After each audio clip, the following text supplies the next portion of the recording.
Okay, a chief for my son down in a massive and from Bracket China used to be. John Jomani Mahama was a can who be. Mahama Trufu was a can who be. But see the Yamin Chadi, Kru and I am a man two I the equi. No queen a dead Amayin. Eh, Auntie Mahama, say pan and go back to power Ghana Ebayana. To see the no queen, Yamuno Queno, as he says, secret get a leaking and ask me to. Oh, name 20 in that and this for people who Ghanafo and ask me to. According to the debt profile of our country, there was each Ghanaian would have paid 4,000 cedis to satisfy the debt that we owed. Now, if we want each Ghanaian to pay, each Ghanaian is going to pay 19,000 cedis to satisfy the debt that we owe. President Mahama is touting this to say that his government was a better manager of the economy than the government of President Akufo-Addo. I would like you to tell us the details about that, how you see that as an expert analyst. But before then, viewers, here's the video of what President Mahama said. The economy is plagued by high public debt levels, which hinder investments in social and economic development projects. And I give you, for example, in 2016, if you shared the public debt of 120 billion among 30 million Ghanaians, each Ghanaian owed 4,000 Ghana cedis. Today, if you divide the debt of 577 billion by 30 million Ghanaians, all of us sitting here owe 19,000 cedis.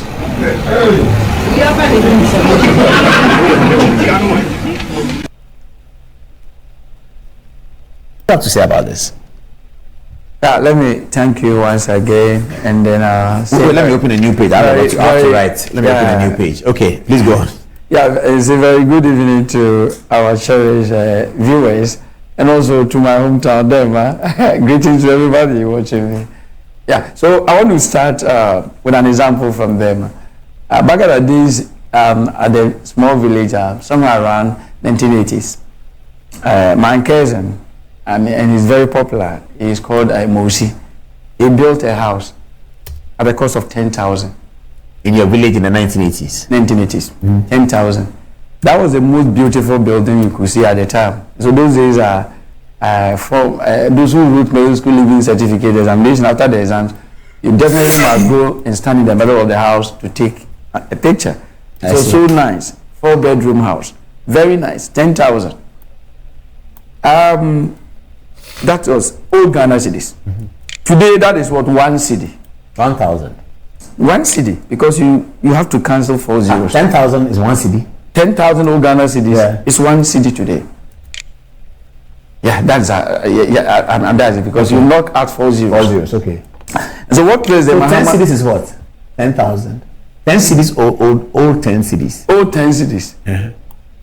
Yeah, that is some persuasive. Okay, no, old 10 cedis persuasive. So we are talking, you said 10,000 old cedis is 1 cedi. 1 cedi today. So the total, my cousin spent 10,000 to put up a 4-bedroom house in the early 1980s. And that is today 1 cedi. I just want us to look at President Mahama's logic of saying that during his time, if you divided total debt stock by the total number of, by the population, you would have gotten 4,000, but today is 20,000. And he's using this to suggest. But it's both are new Ghana cedis, by the way. Yeah, they are all new, but they are not at the same time. Yeah, they are not at the same time. Yeah, that's what I have a problem. In economics, we don't do that. Why? Yeah, I'll come to that. Why we don't do that? So 10,000. Today, are you telling me that somebody can go to them and put up a 4-bedroom house with 1 cedi? No. So if I get 1 cedi and I'm not able to do that, are you saying that my brother, that cousin of mine, who used 1 cedi to put up 4-bedroom house in 1980s is better than me? If we want to use President Mahama's logic, then my brother is very good. So that if today I give you 1 cedi, you go to them and you are not able to put up 4-bedroom with it, then you are very reckless. Shouldn't the calculation be how much money was he earning at the time? How much money are you earning at the time? That is why. What is the price of commodities? Yeah, so this one, I think I use, if you look at the time from 1980 to now, is about 42 years, isn't it? And so it makes the whole thing very clear. Yeah, but that's too long. No, it's not too long. It's still 1 cedi. So I mean, I'm just going back to the old, assuming we're using the new Ghana cedi. The point I'm making is that your brother built with 1 cedi. Yeah, with 1 cedi. When he was earning 50 pesos. That's the argument we'll make. You have 1 cedi when maybe you are earning 100 cedis. And you can't keep your 100 cedis, only 1 cedi you have. Yeah, he was earning 50 pesos and he was able to raise 1 cedi. That's where the strength of that argument is. So the argument here is that 1 year's nominal values, we don't use it to compare another year's nominal values. We don't do that at all. So if as 1 cedi yesterday, when within the year, if you are, it is allowed that January I got 10,000 and I want to compare that one to 20,000 in August the same year. We call these nominal values. They are nominal values. The moment we move from 2022 to 2023, we don't compare nominal values. If you compare 1 year's nominal values to another year's nominal values, in economics we say you are suffering from money illusion. And so this analysis that the former president did, that's what economists we call it. If you did that, we say you suffered from what? Money illusion. And we all know what it means when we are talking about illusion. You know. So why doesn't he have a point? I mean, I don't know. No, he doesn't have a point. Why? Because if you use nominal values, you get it so wrong. He's saying that his government owed X. Akupado's government owes far more. Yeah, so that's why I'm saying that the 4,000 that he's talking about, it could be that during his time, that 4,000 is even more than the 20,000 today.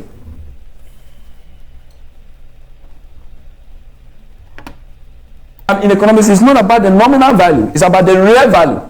How much the purchasing power of that money. So the 4,000 that he talked about was $1,000. If you compare more than $1,000. If you compare it to 20,000, you may be wrong, because for all you know, 20,000 today is even lower than the 4,000 in his time. It depends on what the 4,000 could buy those days and what the 20,000 can buy today. And that's why we don't compare nominal. In dollar terms, dollar also depreciates. The 4,000 was still lower than the 20,000 today. Dollar also depreciates. Dollar, so even if you use dollar, it's also depreciates. And so we don't do that. If you want to do meaningful analysis, we don't pick 1 year's nominal values and we compare it to another year's nominal values. In fact, that platform he had at FES, I had a lot of problem with it. So I even called the program director there, Ebo. I call him Ebo. I've forgotten the full name. I called him because it was on this same platform that President Mahama said that maybe in response to the so-called BOG that is collapsed, that when I come, I'm going to initiate, these were his words, I'm going to initiate zero central bank financing. We are already practicing zero central bank financing. And how do you initiate something that is already being done? It was on this same platform. You know. Is it a school of economics? No, FES.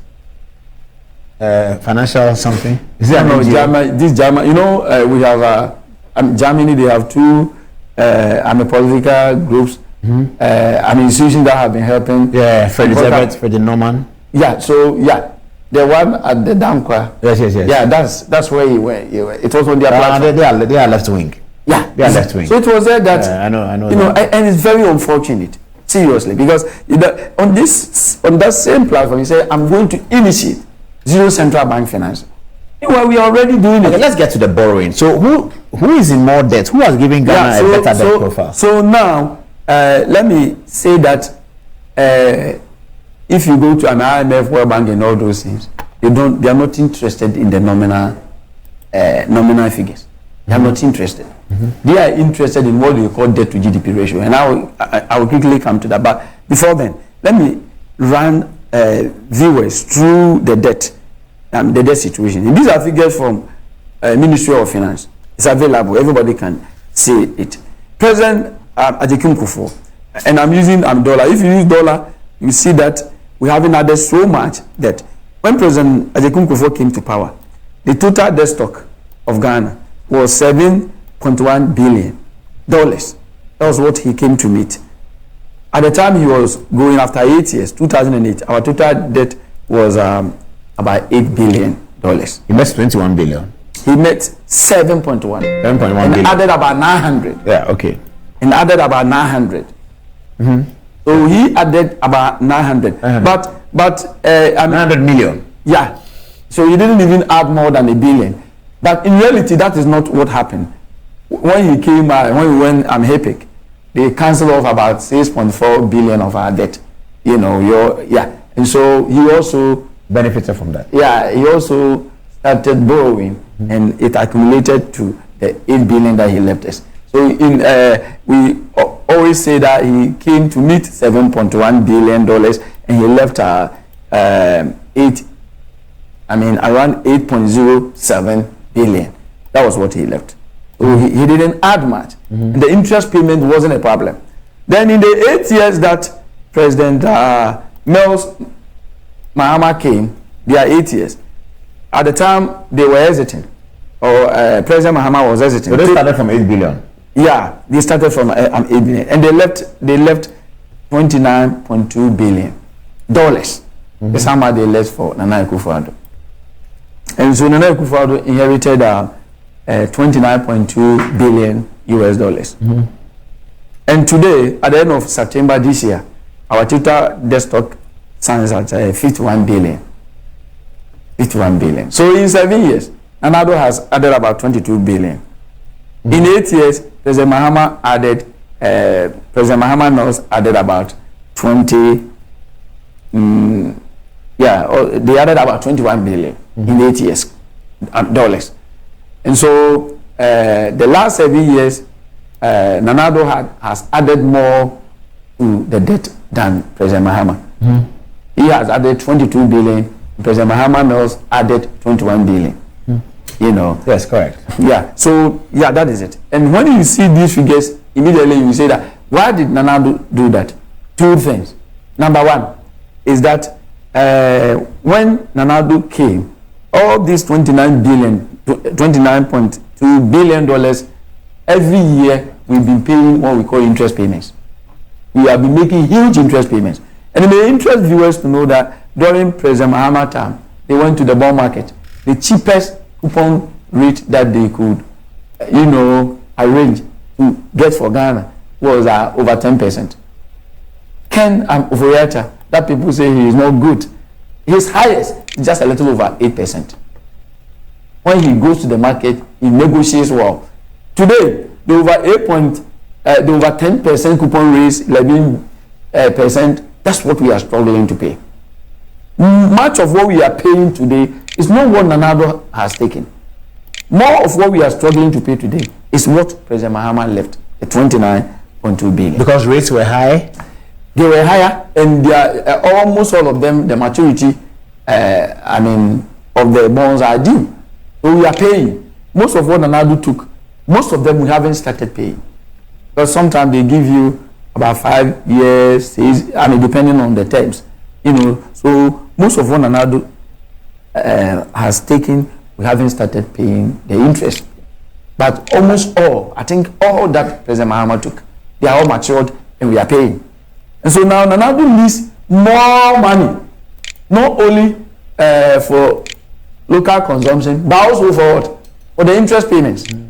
And that's why he's taking so much. If we really even want to understand what happens to Nana Addo, as soon as Nana Addo came to power 2017, Ghana recorded positive primary balance. Anytime you record positive primary balance, what we say is that you've been able to get enough to take care of the current needs. That's what it means. Yeah. And so 2017, our total revenue exceeded expenditure by 434 million. Yet, Nana Addo had to borrow because we had interest payments to make.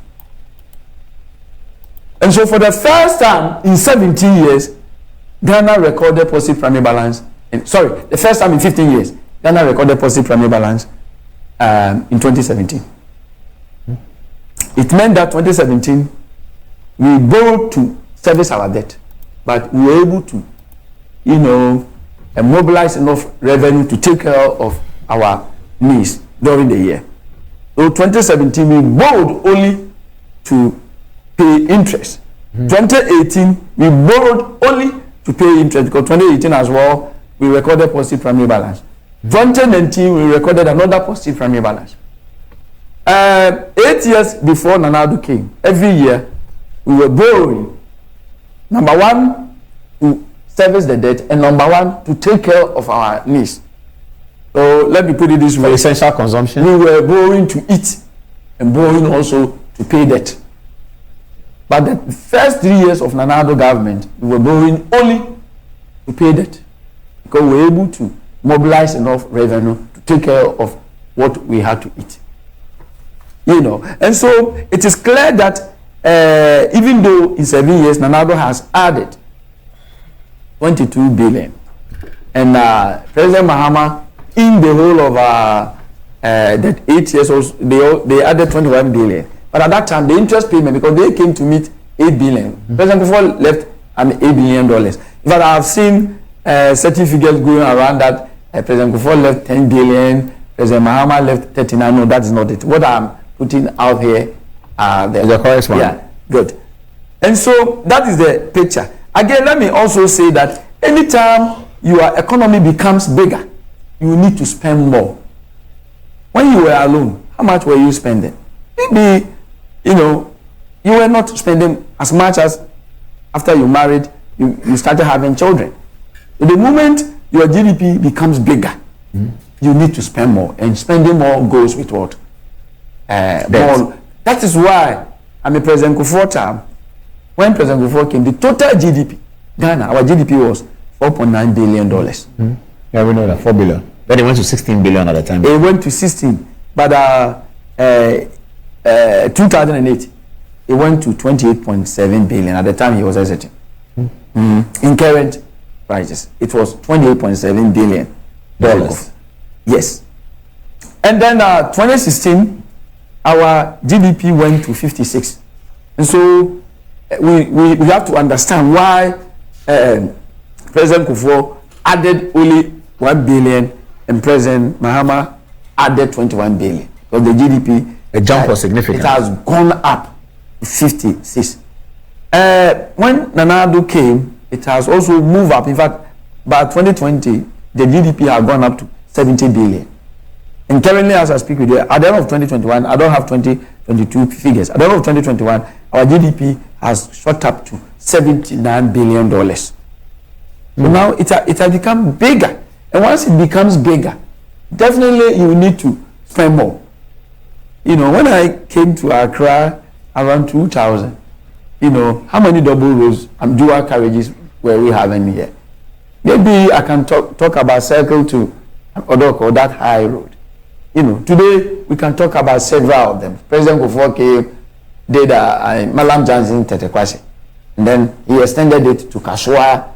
He also started the Medina one through the mountains. Now we have quite a number of them. We are developing. The economy is becoming much more complex.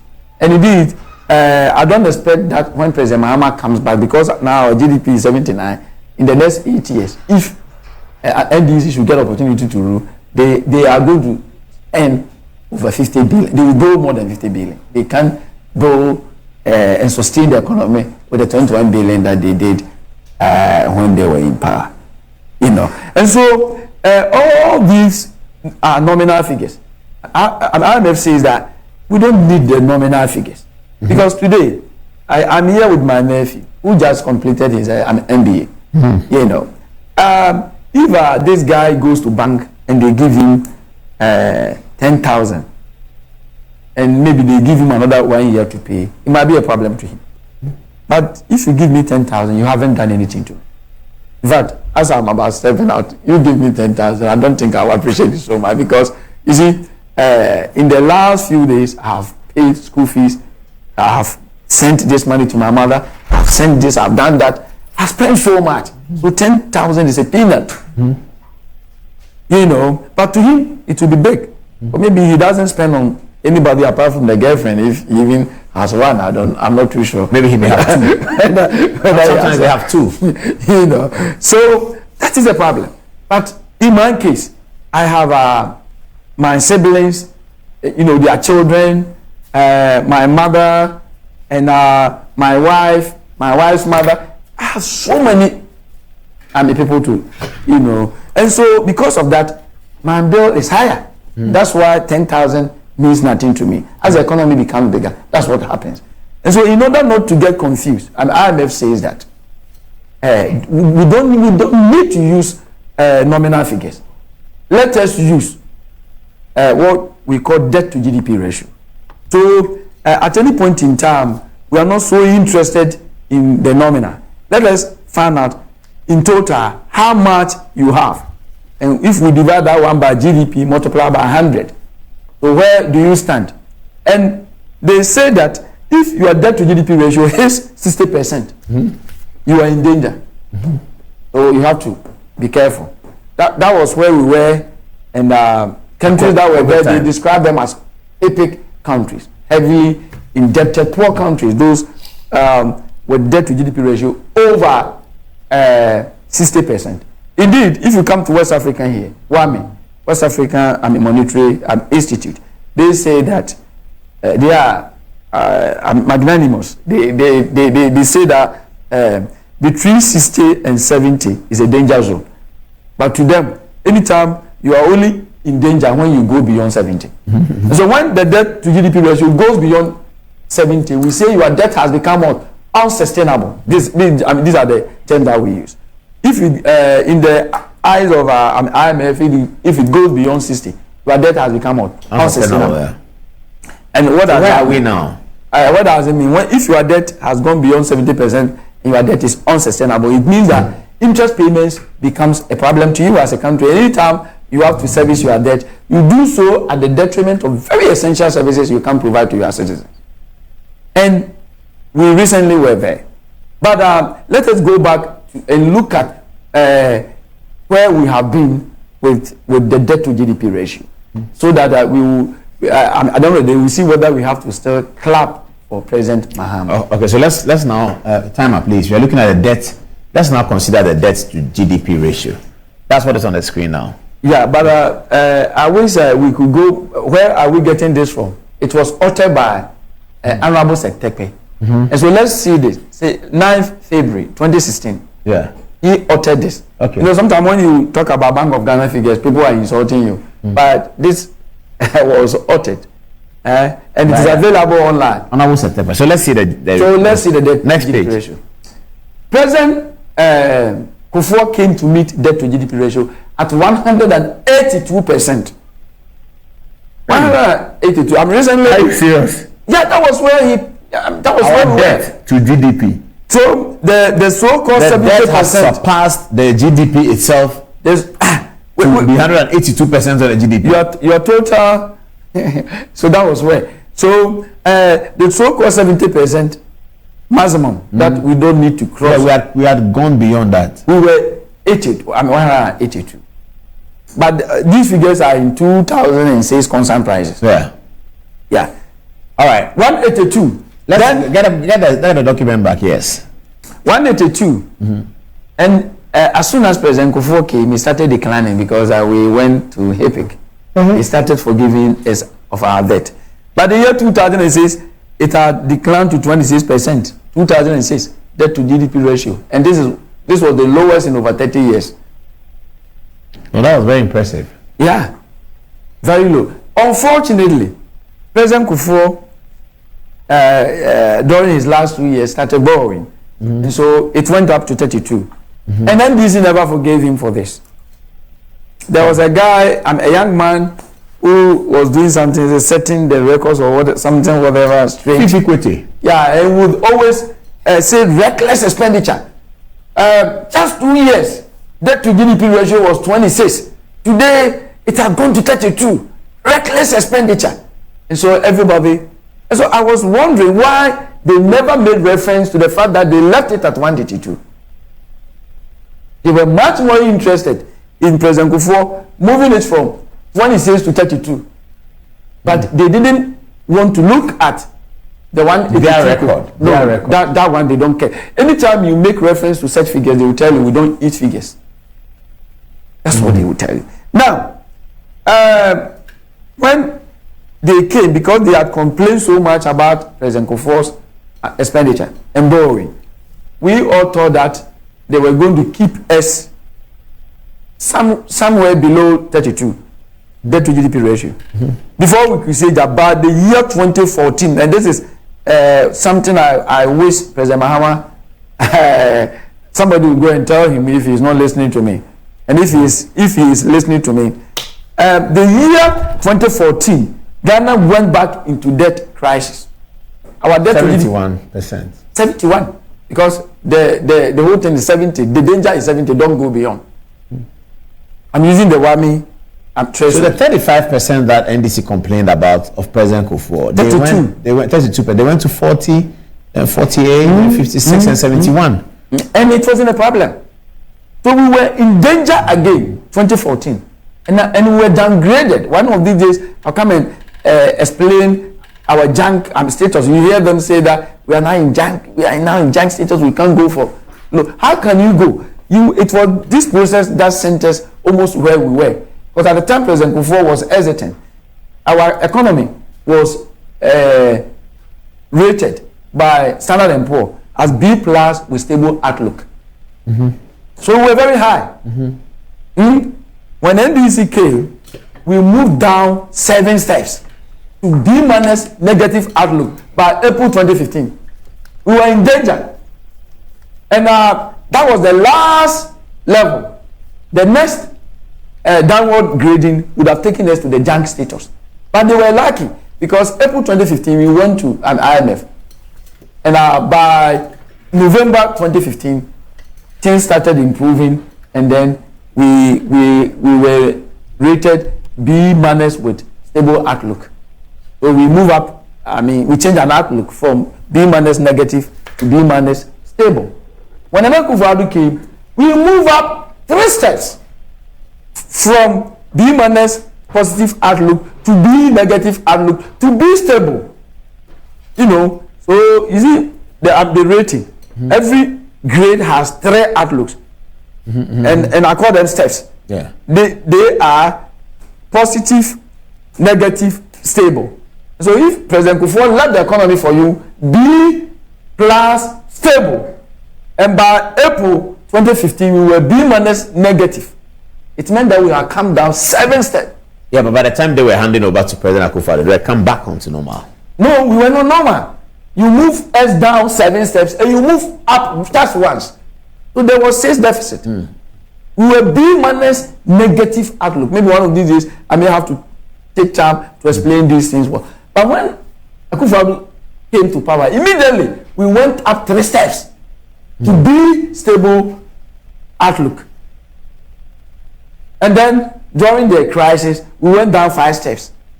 So Kufuor moved us 3 steps up. We came down 5 steps, 2 deficits. Mills, Mahama moved us 7 steps downwards. They went up only once. 6 steps deficit. And so if today we are saying that we are the junk status, who sent us there? Assuming President Mahama maintained us at where they took it from President Ghanafo, B+ stable outlook. And when Nana came, he couldn't even move us 3 steps upwards. But he also maintained it during the crisis. The 5 steps wouldn't have taken us to the junk status. But that wouldn't have gone to IMF. If you really want to be very objective, Ghana went to IMF because of this thing that happened. You came to meet debt to GDP ratio of 32%. And by 2014, it was 71. You have sent it back to debt, crisis. And so, the last 3 years of President Mahama, Ghana was in debt crisis. 2014, 71. 2015, 72.8. 2016, 73.1. We were in debt crisis the last 3 years of his administration. And so if I were him, I would be very careful when I'm talking about debt. His records, very, very, very bad. As soon as Nana Akufo-Addo came, our debt to GDP ratio, 2017, dropped to 68.3%. And that was the first time we saw debt to GDP ratio the year 2006. When President Kufuor brought it to 26, 2006, 2007, 2008, it went up. But it was marginal, so he left it at 32. Since then, it went up every year until 2017 when President Nana Akufo-Addo came in 2017. Our debt to GDP ratio declined for the first time since 2006. 2018, that was a very good year for Ghana. I call it good year because we rebase our economy. We move away from 2016 to 2006 concern prices to 2013 concern prices. Let me use a minute to explain the concern prices. Anytime we are calculating GDP is just the money value of what you do, what I do, and what everybody else does. The money value of goods and services. What you do, what I do, is what is put together, and we call it GDP. Anytime we are calculating GDP, we calculate total quantity by what? Unit price. And so, assuming today I'm a farmer and I'm the only one working in Ghana, and I'm able to produce 10 bags of maize, and each bag of maize is sold at 10 cedis. Our total GDP will be what? 10 times 10. Yes. So that's 100 cedis. Now, next year, I still produce 10 bags, but a unit price is now what? 20. That will be what? 200. 200. Would you say we have improved? We haven't. In nominal terms, you know, when I started this discussion, I would say that we don't use the same 10 bags. Yeah, because the same 10 bags. And that's exactly what President Mahama was telling us when he said that the debt was 4,000, debt per head was 4,000, now it is 20,000. No, we don't compare nominal values. Because if you did that, you may think that we have improved, but we are still producing 10 bags. And that is called nominal GDP.